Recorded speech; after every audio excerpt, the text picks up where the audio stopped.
Hello, hello, and welcome back to another episode of the Traveling Black Women Podcast. Today, I have a very special guest. And now, y'all, I know you know that we have a wide range of travel guides that we have put out since 2018, and we have a new one coming out this year. So today, I have our newest author, Miss Kamryn Kinlow, and she is going to talk a little bit about her experience, her book, and what brought us here. So, Kamryn, the floor is yours.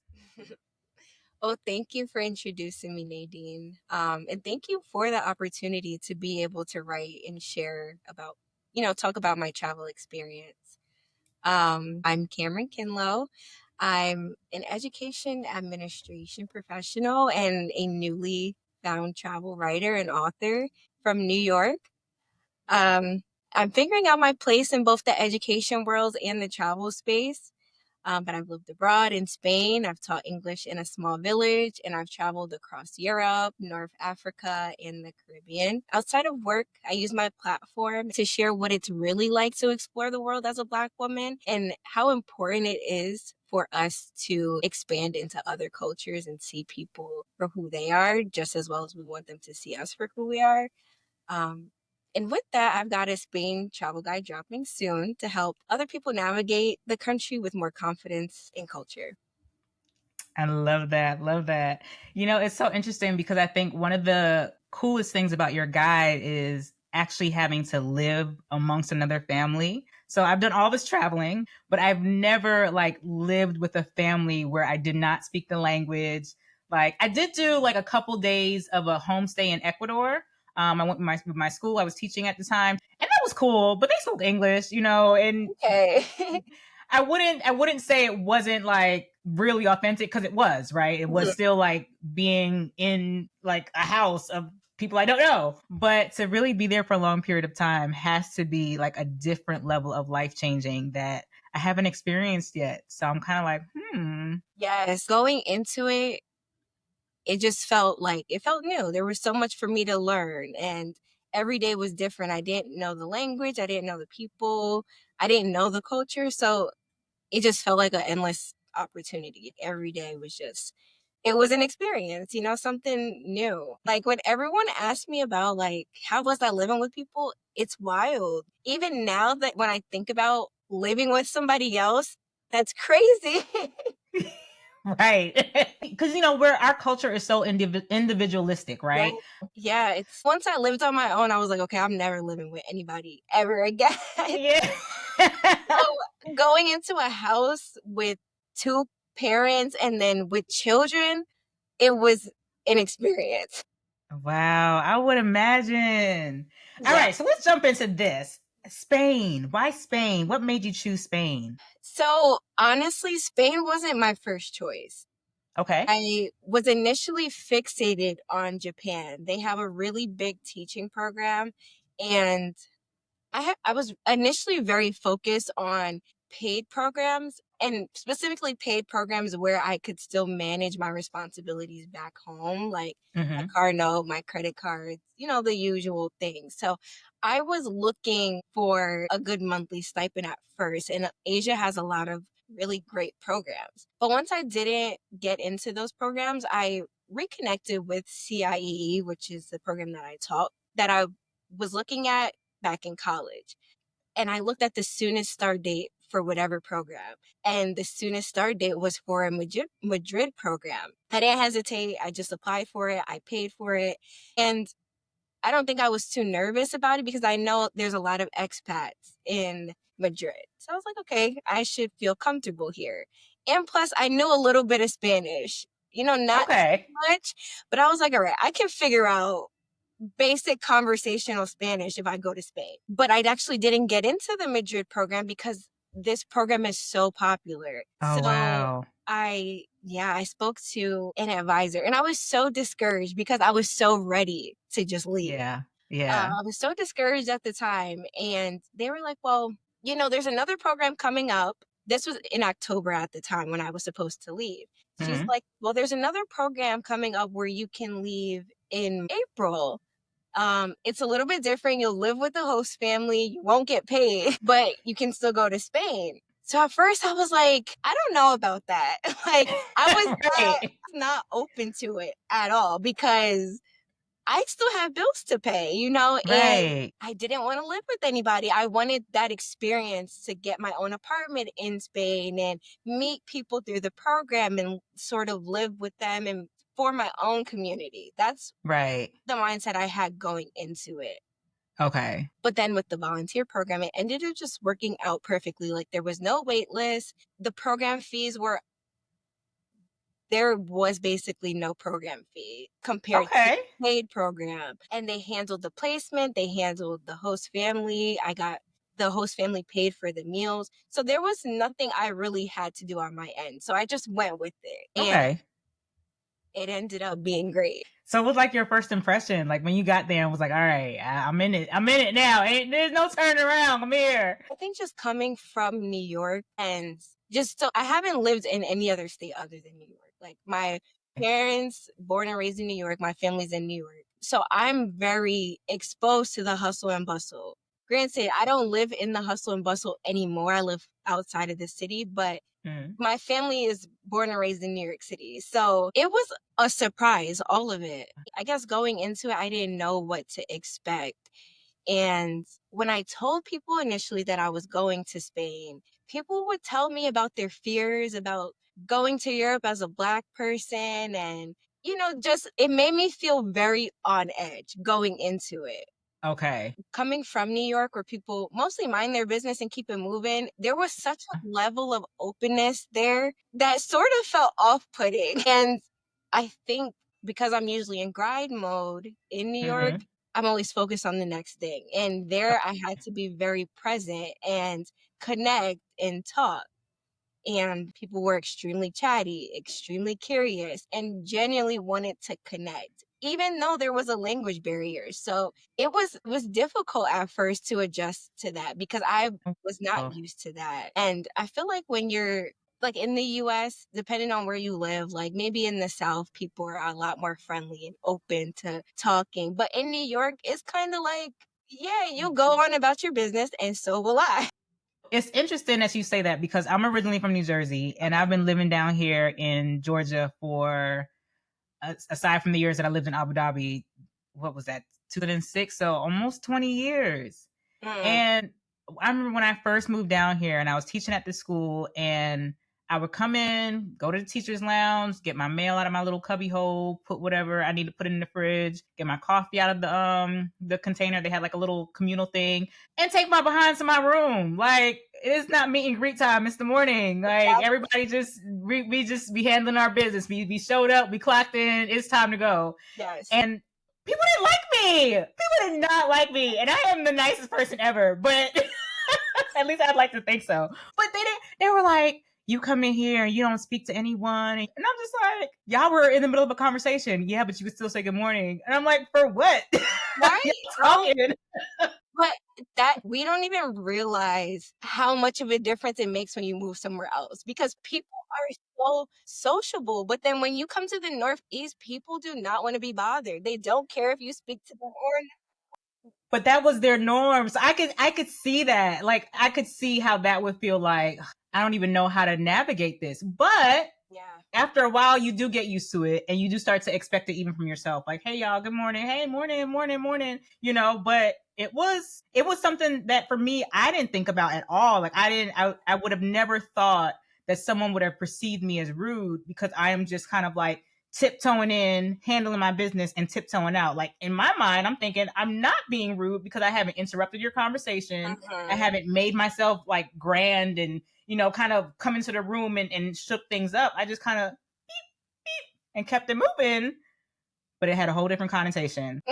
And I think even just another surprise for me was that even them wanting to connect without me speaking fluent Spanish, it really Mm-hmm. showed that they were leading with their heart. Like they still wanted to connect Mm, with me and they I still love wanted to that. share their culture and wanted to include me in it in a very authentic way. And I think seeing that and very early on, it really meant a lot to me. So it made me try harder to like converse and try to speak Spanish and really be in the know instead of showing up as an outsider because they do want me to be involved. That's sort of how I navigated in that space. And Yeah.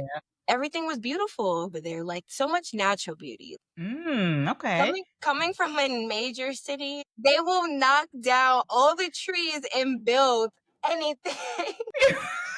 So so I guess just being able to just go outside and see like these landscapes and see castles, it was just like, wow, this is God's creation for real. Like Oh, I'm wow. seeing it in real time. Everything was a surprise. There was nothing that didn't catch me off guard.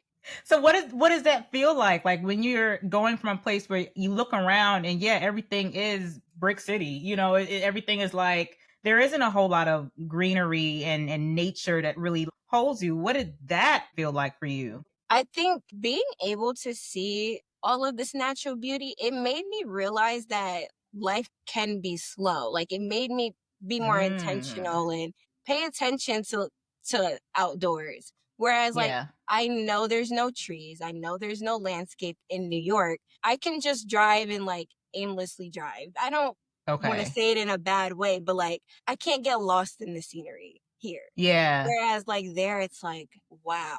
Like Yeah. how is this a real thing, you know? So it really slowed me down, but in a good way. Wow. And then coming back, what was that like? It was very hard to come back because Yeah.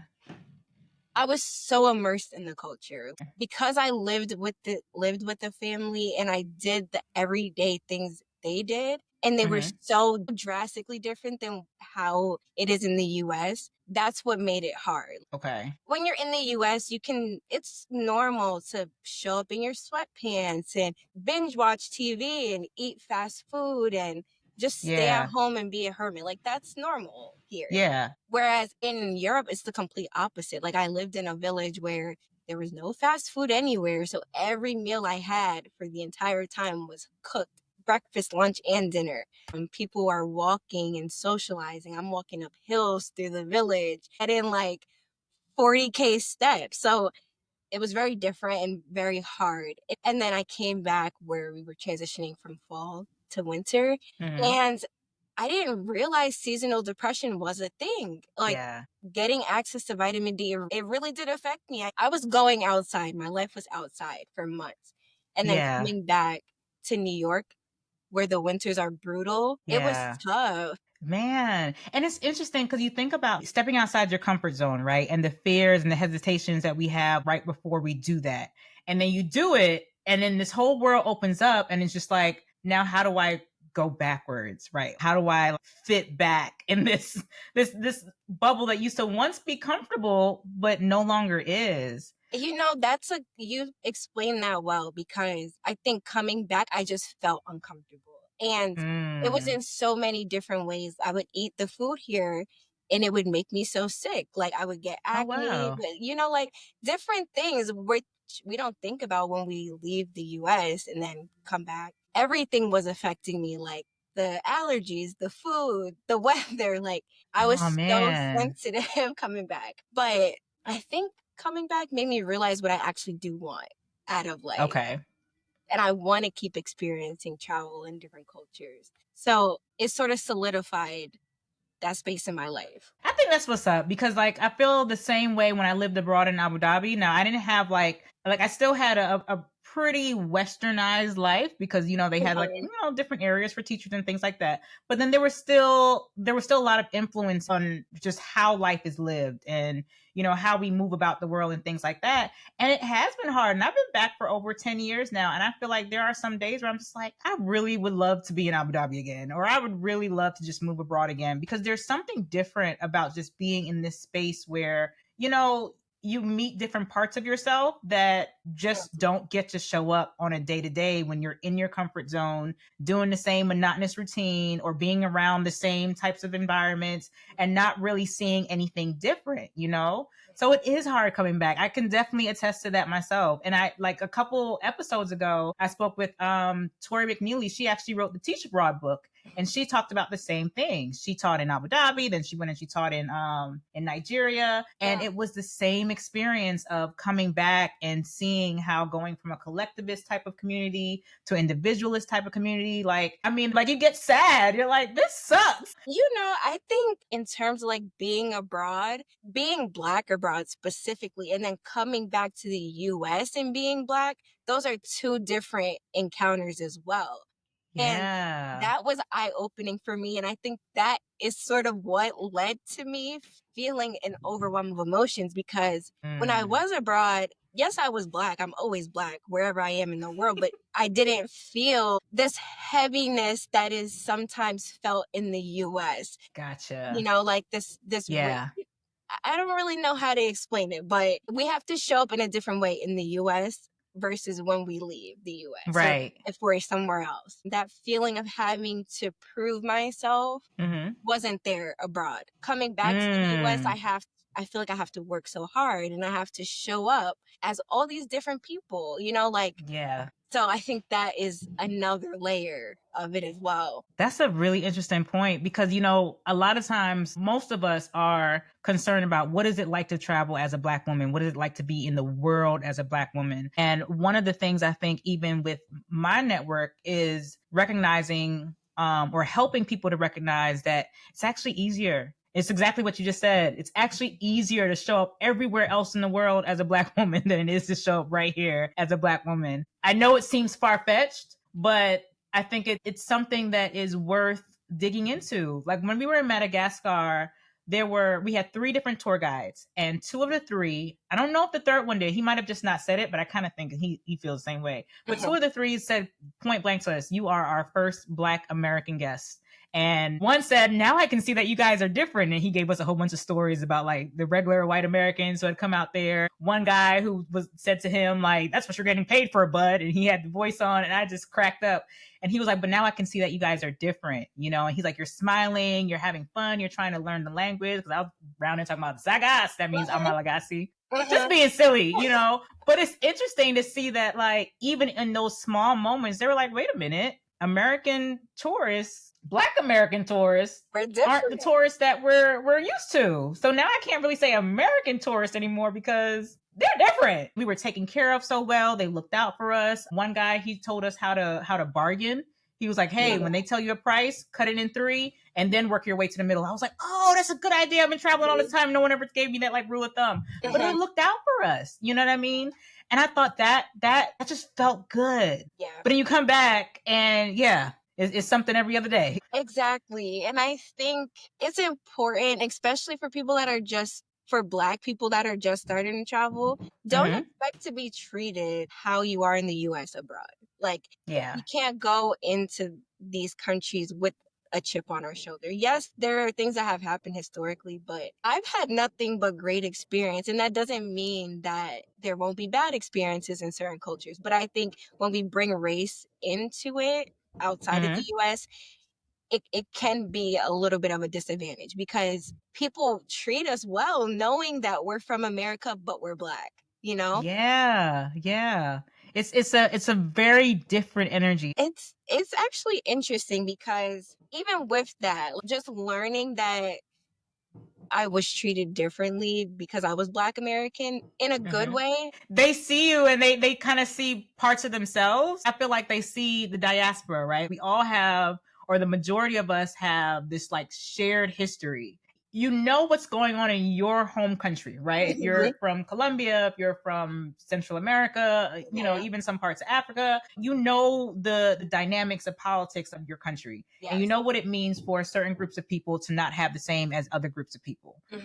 But for some reason, America is always seen as this like great white hope, right? Like this land of milk and honey. Yes. And then we show up, and I think in their mind, it clicks like, oh, you are a group of people in a country, in a land that's politicized for whatever reason. But you're here, you're sharing my culture, and I can see that you're different. So I'm gonna look out for you, because I know that you're here, or you exist in somewhat of the same ways that I do. There might be some economic differences there and things like that, just based on the simple fact that we can travel. But I think that there is some level of knowing That's just like, I already know what you guys got going on. You want empanada? You want something to eat? Because I got you. Exactly. That's actually so funny because I just traveled to Belize and I was so interested because they all look so different. Like they have it's such a melting pot. Um, Mm-hmm.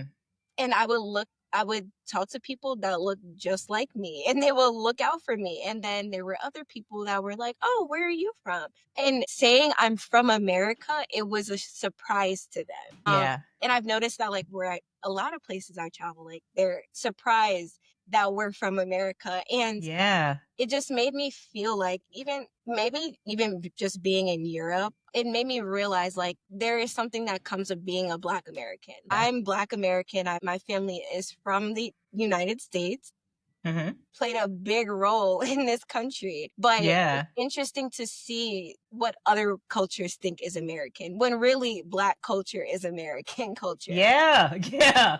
Yeah. Because I remember being in Morocco in a store and this, like, the whole staff is like rapping it. I can't remember what was playing. It might have been a Drake song. And they knew every word. The Yeah. time I turned around and asked for a size small in a shirt, they were like, huh? And I was like, wait a minute. You just rap that whole song. You don't speak English? Right, exactly. And we've influenced so many different parts of the world, which is so interesting. Yeah. For me, at Yeah. least, like seeing that people love the NBA, they love hip hop, and they love fashion. A lot of fashion that is specifically tied to Harlem. It is so interesting to unpack that when I'm abroad. So let's talk about that because I know in your book you talked about sharing that with the students and being able to explain to them like parts of Black culture. So what were those conversations like? It was very interesting. Because I'm Black American, they didn't quite understand that. I Mm-hmm. was the first Black American they've ever had. So there was a lot of questions, but I knew they were just curious.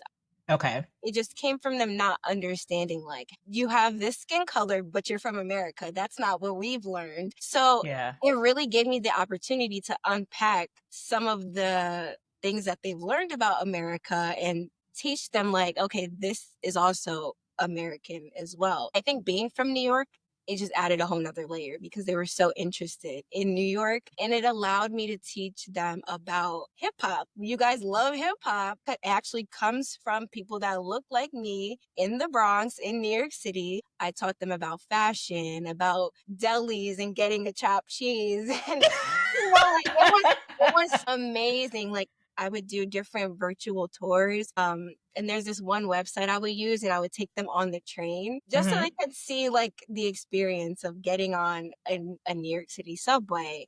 Oh, that's And then dope. yeah, and then even just exposing them to like different parts of New York because everyone thinks New York is New York City when you have beautiful places like the Hudson Valley that have all of this Mm. scenery and greenery. But it was very interesting. They asked a lot of questions about my hair and my culture and my family and the types of food that I eat. So I really could just show up authentically every I day. And it love just that. felt great to do that. Um, I love that because we assume that because someone is enjoying our culture that they automatically understand it. And mhm. sometimes they simply don't, especially as kids. You know, it just, hey, this song sounds fun, this whatever sounds fun, this dance move, this TikTok, this whatever sounds great, but they may still just not understand it. And I'm glad that you had that opportunity to be like, all right, let me tell y'all what this is. You know, because that bridges gaps. Yeah, and I think that was why I enjoyed the opportunity so much because I was Mm, really just going into it with no platform. I'm just supposed to be assisting teachers with English. And my role was to be the native speaker in the room. gotcha. But the teachers gave me so much freedom to explore my culture and really dive into that because they were interested as well. It was really interesting teaching them about Black culture specifically because it varies depending on where you are in the US. Like Yeah. in the DMV, they do stuff that's different than how I would operate in New York. But then if you go to Houston, they have rodeo culture. And then if you go to California, they're wearing bandanas and Converse. Yeah. So getting into that, I learned a lot as well because I was like, wow, the US really is so different depending on where you're at. Yeah. it was sort of like a blank canvas, and I was able to make it mine. It makes me think about like how many of our greats, James Baldwin, Maya Angelou, left the US. And when they left the US, they were able to kind of like be on that looking glass on the outside and look back and say, this is what it looks like. And it sounds like even you having that experience of seeing what Black looks like in all these different places, because, we always hear the term Black is not a monolith, right? But then ask people to define it and they're like, and they're not really sure how to articulate it. They know it, but how to articulate it. And I think stepping outside and now having to show someone else, like, this is what it looks like, but then stepping back and saying, but wait, New York is not like Atlanta, and Atlanta is not like the DMV, and the DMV is not like Houston, and Houston is not like LA. And recognizing that all of that exists, I think is something that's like, we don't do enough while we're here at home on a regular basis in order to give people grace on how they show up in the world. You know what I mean? Yeah. Yeah. So what do you think really changed your perspective, I guess both personally and professionally? Like when it was time for you to just be like, all right, I'm back. Now I'm a new person. What was that like for you?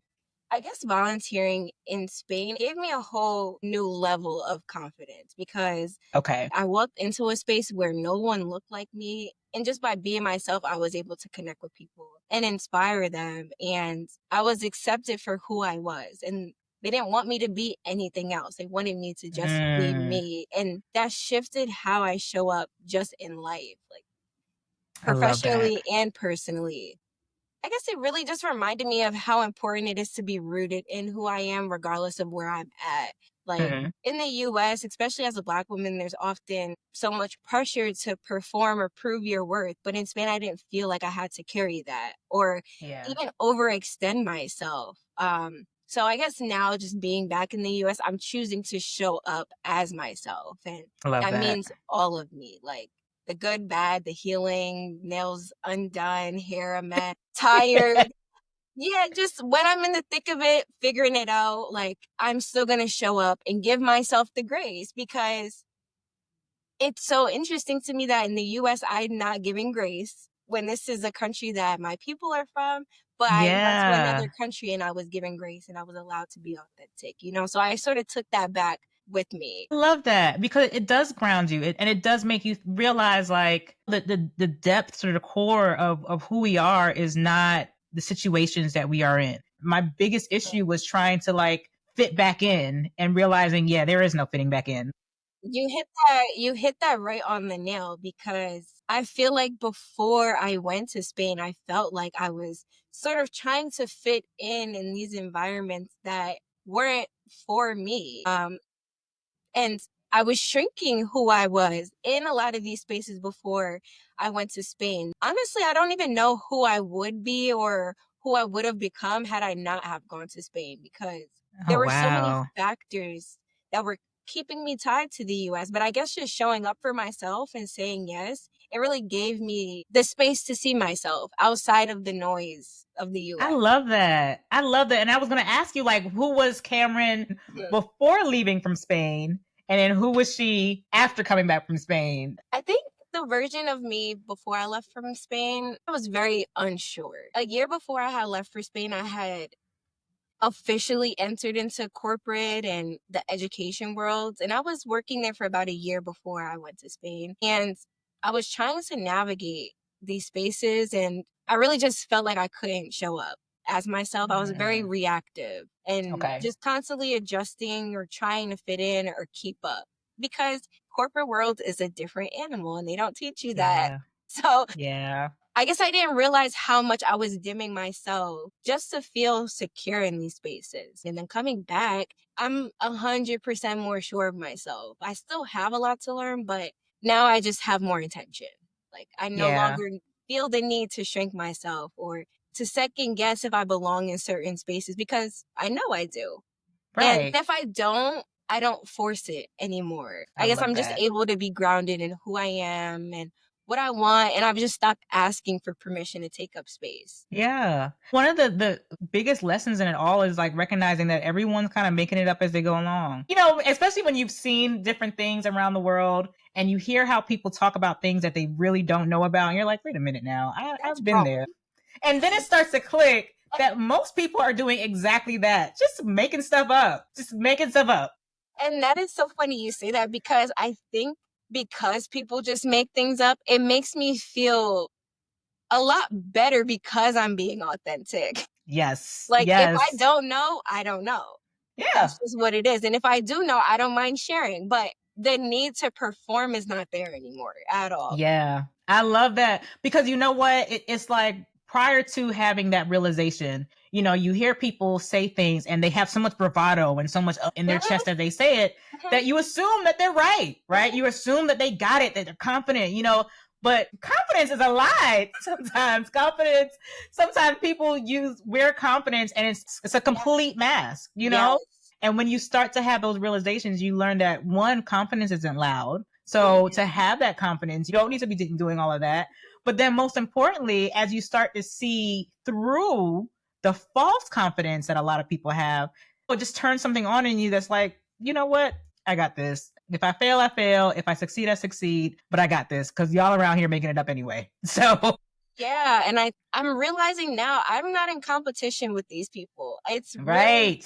really just me. This is Yeah. my reality. I create the world that I want to live in. I don't need to compete with other people, or it's easier for me to just show up as who I am. Yeah, absolutely. I love that. I love that. All right, so tell us a story about a situation that you found yourself in Spain that really was like, all right, I am way out of my depth here. But at the same time, something that really was like an aha moment. There were a lot of moments, and they weren't big moments either. They weren't like these extravagant things. I think a lot of those aha moments came Mhm. from very small interactions. Like, Okay. most of them were with my host family, because living with another family is already a big shift. But I guess what really would make it known, like, okay, you are doing something that is just not normal.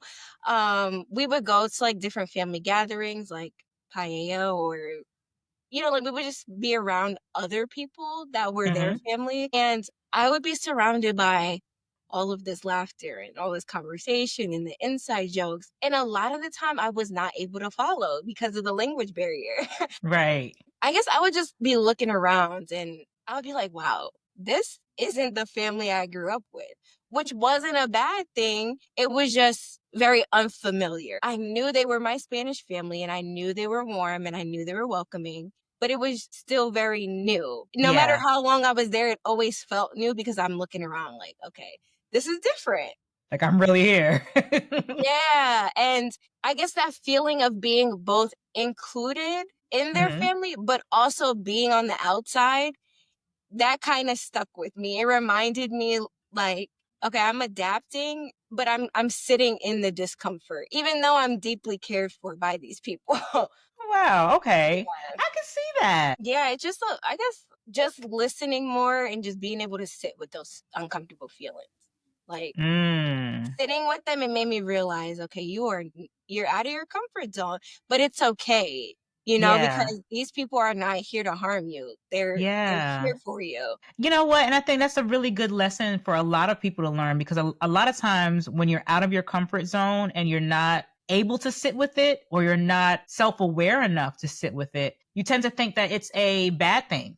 Or you tend to think that someone's against you, or there's a need for you to now tense up and puff up and be this aggressive person. And having the strength and the intelligence to sit with it and say, I'm uncomfortable, but I know these people aren't here to hurt me. I just have to sit with it. I think says a lot. It really speaks to the open mindedness that you had to have to just be in that space and learn from it and not just be afraid of it, not to stick Mhm. with that fear. So that's pretty noble. That's I think that's pretty dope for you, you Thank know? you. Yeah, you're welcome.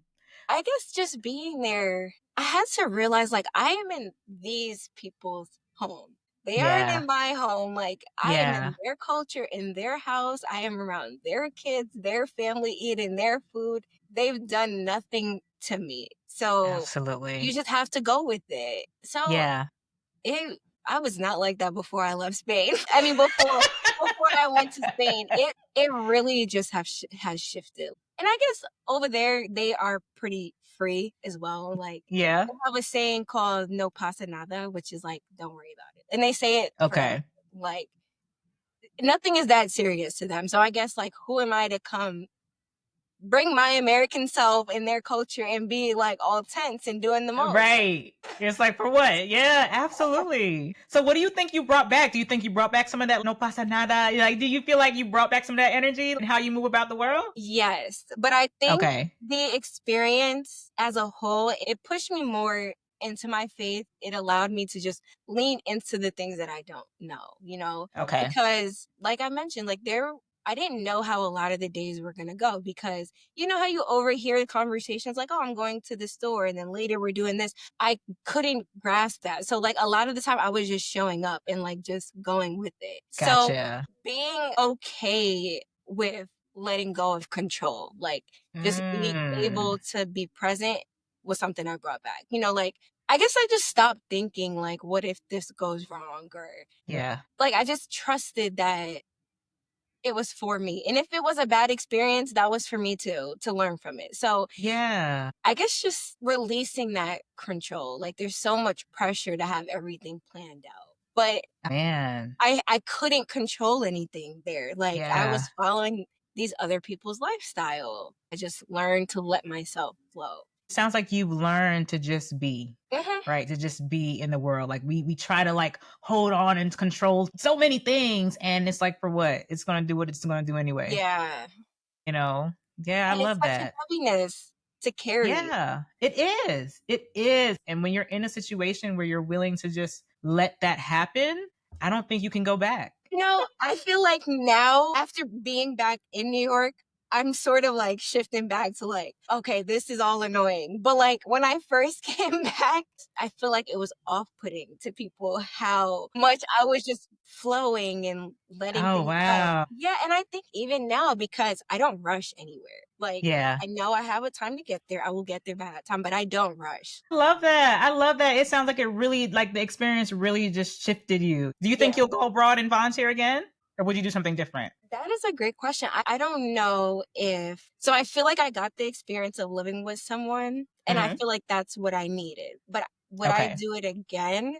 I feel like now I would want the experience of living on my own in another country just to see how that feels. Okay. Okay. Volunteering again, I think I definitely would. It's so easy. Yeah. You can just show up and things are taken care of for you and you can learn during the process. So yeah, I think I definitely would. I feel like this was a Okay. great way for me to travel. That makes a lot of sense. I think the one question that people would definitely have is how did you budget by volunteering? Because obviously you're not making money. Like you said in the beginning, you still have your car note bills, just life stuff to take care of back home. But I know from the book you were traveling, you were getting your life, like you were doing your things. I mean, I'm not trying to be in your pockets for real, but to help somebody else, like Yeah. what was that budgeting like? So just to be real, I probably wasn't the most financially responsible when I was there. Okay. I said yes to the shopping, the excursions, the food, all of it, because I knew that was my priority going into the experience. But my situation was very unique because I had a remote job and I worked remotely while I was volunteering. So my Gotcha. days were very long. So I would teach in the mornings and then I'd have like a little break. And then at night, I was doing my remote job. Okay. And that gave me the flexibility to travel without stressing too much about money day to day.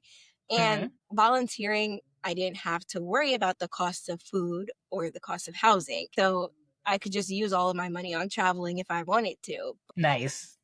Um, I wasn't the most rigid budgeter, but I did save before I went to Okay. Spain. So I had money set aside just in case of emergencies, which gave me peace of mind. But for somebody that doesn't work remotely, there are a lot of different opportunities to teach English locally, especially Okay. to kids and even sometimes the parents, because they really value learning from native speakers. So that's Hmm. a great way to earn extra money while you're there. You can get about 4 or 5 different kids consistently, and you'll be fine if you're volunteering and don't have to worry about food or housing.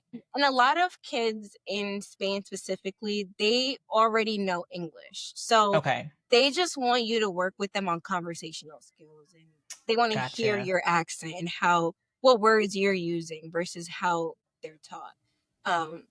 Textbook wise. So yeah, I think that is a great way, because there were other people in my program that they were tutoring different children that they had met like through their host family, or that they met from teachers from the schools they worked at, and they were Mhm. able to travel as well. And once you're in Europe, it doesn't cost too much to travel either. So I think Yeah. that was a benefit to me as well. Yeah. That's what's up. So what advice would you give a Black woman who's like, I want to volunteer abroad. I don't know where to start. I don't even know if I should do it. Like, what is your golden advice that you would give them? Well, number one, do it. Just do it. Like, you don't have to think too much about it. And I think that's what I learned from doing it, because I just was like, all right, I had a bad day at work. I'm tired of this. I'm gonna go do something else.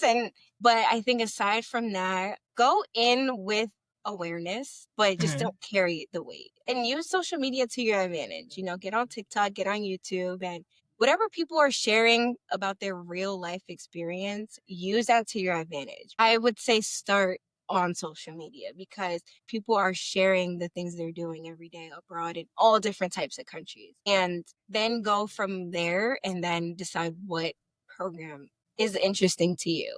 For me, I went through a third party program, which was CIEE, and they Mhm. handled all of the visas. They set up the placement for the school.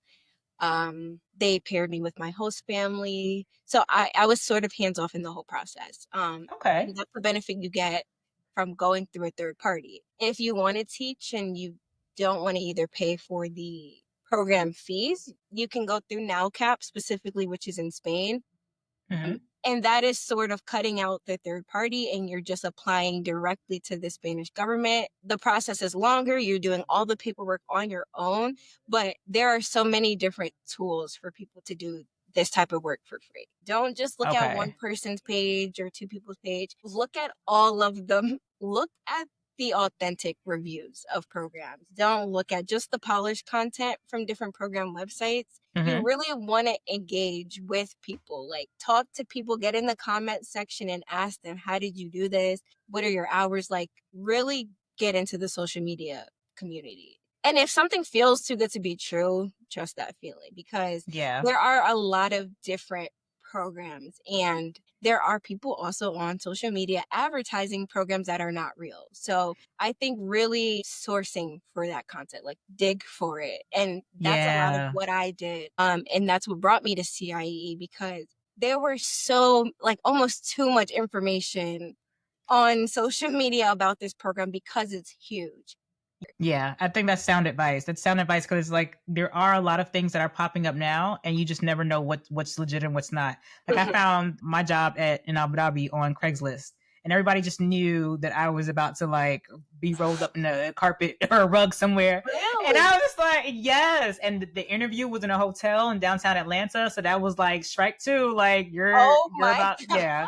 Like, what are you doing, Nadine? What are you doing? But something just felt normal. It It felt was a right. company, yeah, it was a company called Canadacom. It was a Canadian company. Okay. And even though they put the ad on Craigslist, they had a website, they had a LinkedIn page, the person looked real. AI wasn't a thing then. This is like Mhm. 2010. I was like, I'm gonna just go for it. And here we are. Well, Kamryn, this was an amazing conversation, and I know it's really going to help some people figure out like what they want to do. We had our teach abroad conversation a couple weeks back, and I think for some people who may not want to be teachers or who may not want to commit to teaching, volunteering abroad is another great opportunity. I know Spain is a great place, but there's so many other options that people Mhm. have because I just want people to travel. Like I'm just Me like too. get Me out there and see the rest of the world. Like we can't keep holding on to things we can't control when there's this big old world out here, too. you know?